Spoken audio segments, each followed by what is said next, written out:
everyday thing. It's an everyday thing. It's an everyday thing when you let your nuts hang. Okay, so Officer Brendan Tatum has been in the thick of it in regards to the Nolan Wells case.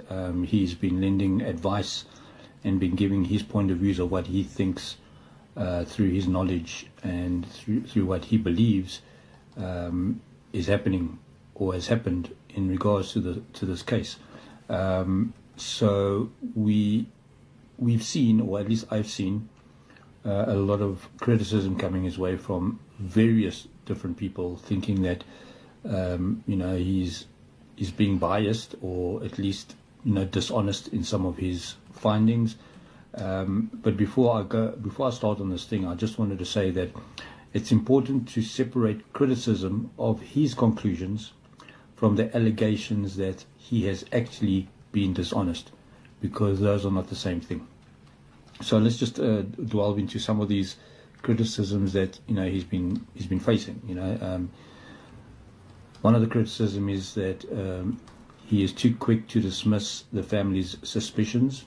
Tatum has strongly pushed back against the idea that Nolan's death should be treated as evidence of a racially motivated killing, arguing that people jumping to conclusions before the facts are established. His own podcast description explicitly says he believes people are forcing a racial narrative without evidence. Now, some of these critics, including people sympathetic to Nolan's parents, say Tatum is doing opposite, or doing the opposite of what he's saying, deciding too early that the death was probably an accident, drowning, or treating his family questions as unreasonable.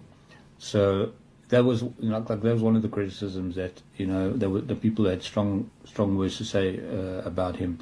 Another criticism. The problem that Officer Tatum's involvement in this case is that he first of all, he doesn't believe that he doesn't believe there was any foul play.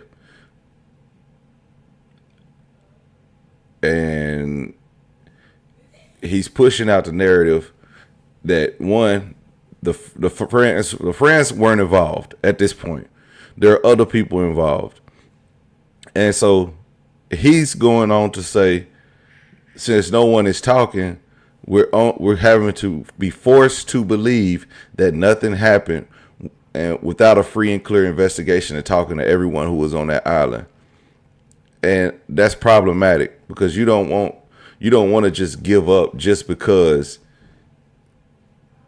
a YouTuber can say, well, I've interviewed these people. People are sending me messages saying that they seen him struggling in the water, but they didn't help. That doesn't help.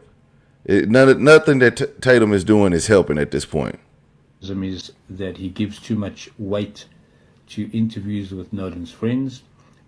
Tatum interviewed Warren Hudson and other people connected to the trip and has used their accounts heavily in his coverage.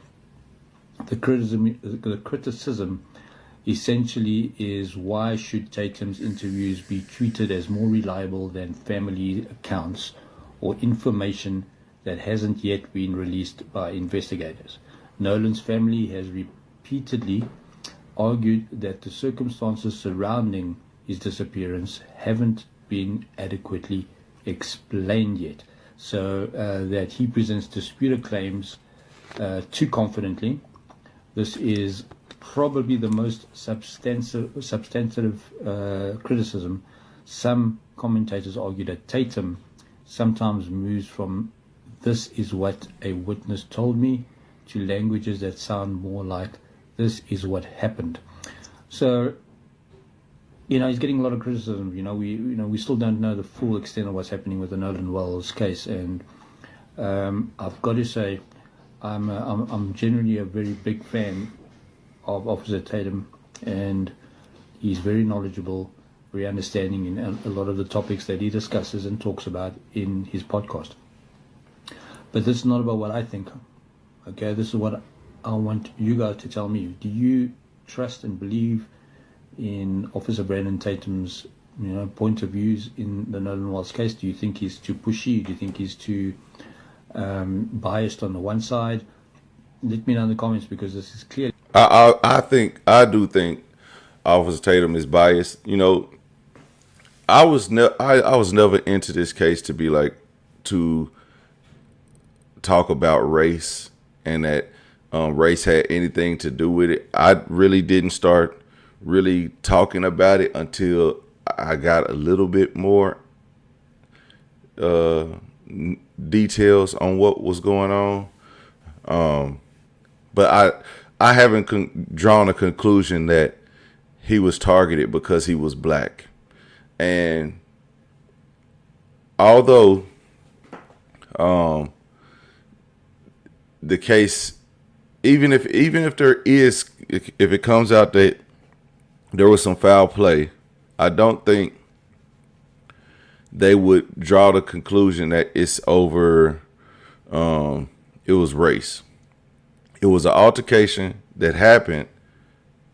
Possibly, there's possibly an altercation that happened, and it could have been over a girl. It could have been just some young kids who couldn't control their liquor and they got a little out of control and something happened. There's all type of stories that could, or ways this could go. But unless we have actual